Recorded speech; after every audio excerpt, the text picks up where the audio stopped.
আসসালামু আলাইকুম প্রিয় দর্শকবৃন্দ, আবারও চলে আসলাম হযরত দাউদ আলাইহিস সালামের পরীক্ষার ৬ নম্বর পর্ব। এই হলো ৬ নম্বর পর্ব নিয়ে। তো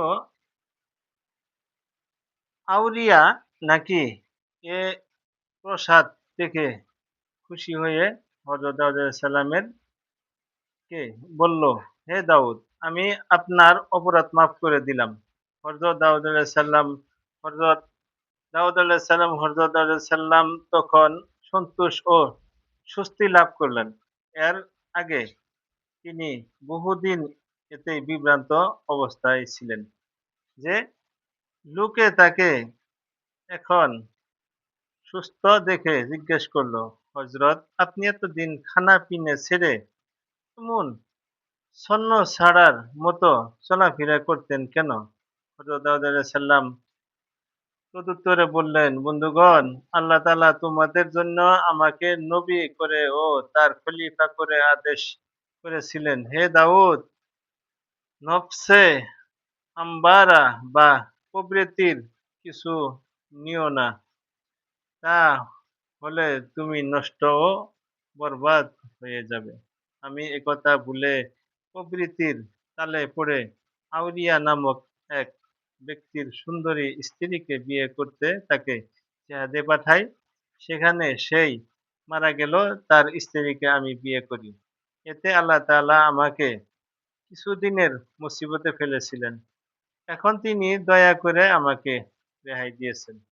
ওহাব বিন মুম্বা নামক একজন বর্ণনাকারীর বর্ণনায় আছে যে হযরত দাউদ আলাইহিস সালাম ৩০ বছর যাবৎ কেঁদেছিলেন। তার চোখের পানিতে নাকি সেজদায় সেজদার জায়গায় কাপড় খানে খানে ও গজে গজে ভিজে যেত। তার সাথে নাকি আরো ৪,০০০ আবেদ বা ইবাদতকারী কান্নার যোগ দিয়ে সোয়াবের ভাগী হয়েছিল। বালক হযরত সুলাইমান আলাইহিস সালাম তার পিতার চোখ মুছে দিতেন। হযরত হাসান বসরি রাহমাতুল্লাহ আলাইহি থেকে বর্ণিত আছে যে হযরত দাউদ আলাইহিস সালাম তার অপরাধের মার্জনার পর শুকনো রুটির সাথে নুনের বদলে বালি মিশিয়ে খেতেন এবং চোখের পানি ফেলতেন। তিনি বলতেন, অপরাধী লোকের খাবার এরূপ হওয়াই চাই। কথিত আছে যে ৭০ বছর যাবৎ তার ক্ষমাপ্রাপ্ত জীবন এভাবে কেটেছিল।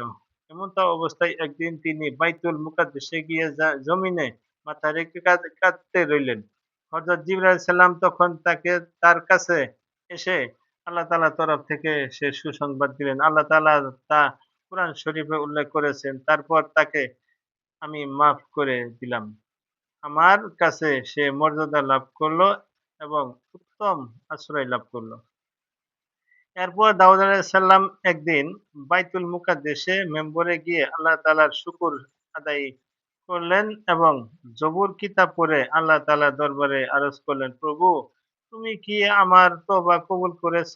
আওয়াজ আসলো, কবুল হয়েছে। হযরত দাউদ আলাইহিস সালাম আবার আরজ করলেন, প্রভু, ভয় করছি পাছে আমার এই অপরাধের কথা ভুলে যাই। আমার শরীরে গুনাহের কোন চিহ্ন মেরে দেওয়া হোক, যাতে আমার তা মনে থাকে। তখন তার প্রার্থনা মতো আল্লাহ তাআলা তার ডান হাতের তালুতে এক চিহ্ন করে দিলেন। হযরত দাউদ আলাইহিস সালাম সেটির প্রতি সবসময় নজর রাখতেন এবং অতীত গুনাহের জন্য আল্লাহ তাআলার দরবারে মাফ চাইতেন। তিনি মেম্বরে দাঁড়িয়ে খুতবা পড়ার সময়ও হাতের তালুর দিকে তাকিয়ে থাকতেন। সে চিহ্ন তিনি সবাইকে দেখাতেন এবং সবাই এতে আফসোস করে কাটত। হযরত দাউদ আলাইহিস সালামের তওবা কবুলের পর থেকে তিনি বিচারাসনে বসে যথারীতি বিচার কার্য সমাধা করতেন। যাক, আমার হযরত দাউদ আলাইহিস সালামের পরীক্ষার ৬ নম্বর পর্যায়ের আজকের এখানেই সমাপ্তি দিচ্ছি। তো সবাই ভালো থাকুন। দেখা হচ্ছে ৭ নম্বর পর্যায়ে। সবাই ভালো থাকুন। খোদা হাফেজ।